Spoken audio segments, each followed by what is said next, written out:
नमस्कार सर्वांना. कशा आहात तुम्ही सर्वजण? मजेत ना? मी आज बनवणार आहे कोकणातील पारंपरिक पदार्थ शिरवळे.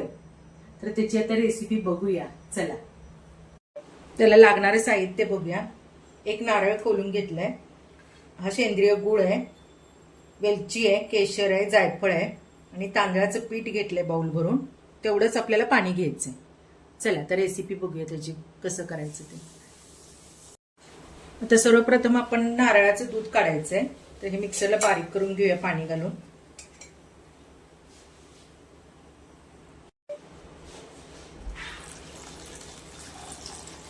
त्याचं दूध काढून घेऊया. सोलकडीला कसं काढतो ना तसंच काढायचंय. आता बारीक केलंय आपण. सोलकडी सारखं आता दूध काढून घेऊया.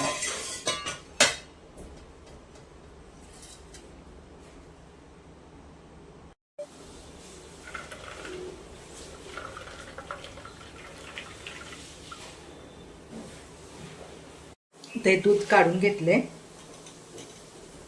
त्यात आपल्याला गूळ घालायचंय. तर हे जरा मी मिक्सरला बारीक करते कारण गुठळे आहेत ना त्या. हा गूळ मी काढून घेते त्याच्यात.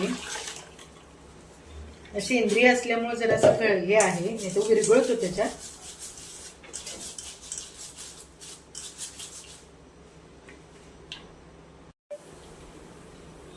वेलची पूड घालूया आपण.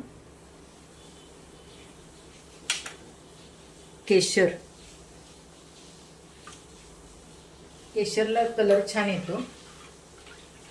त्या गुळामुळे जरा काळपट कलर आलाय, नाही तर असा पिवळसा छान येतो कलर त्याला.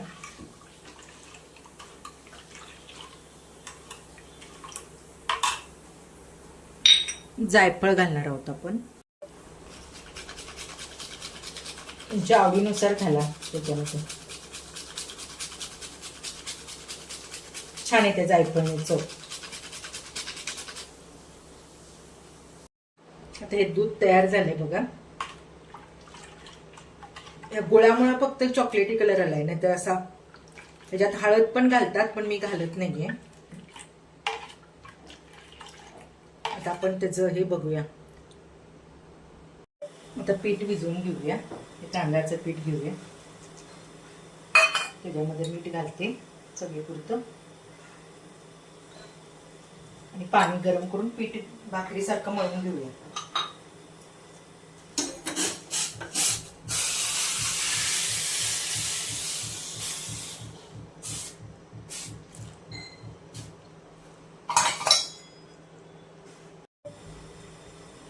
पीठ भिजवून घेऊया आता.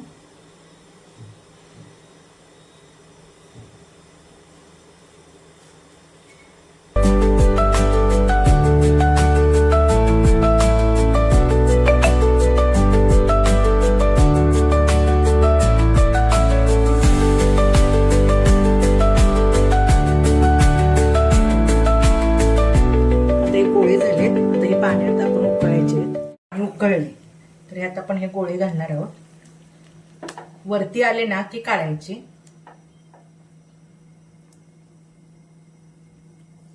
झाकून ठेवूया.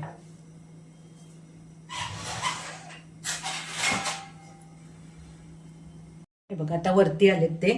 आता काढून घेऊया आपण. ते काढून घेतलेत. आता मी शेवयाच्या ह्याला चकलीच्या साच्याला मी तेल लावून घेतलंय आतून. आता ह्याच्यामध्ये घालणार आहे मी पाडणार आहे.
अप्रतिम लागतंय.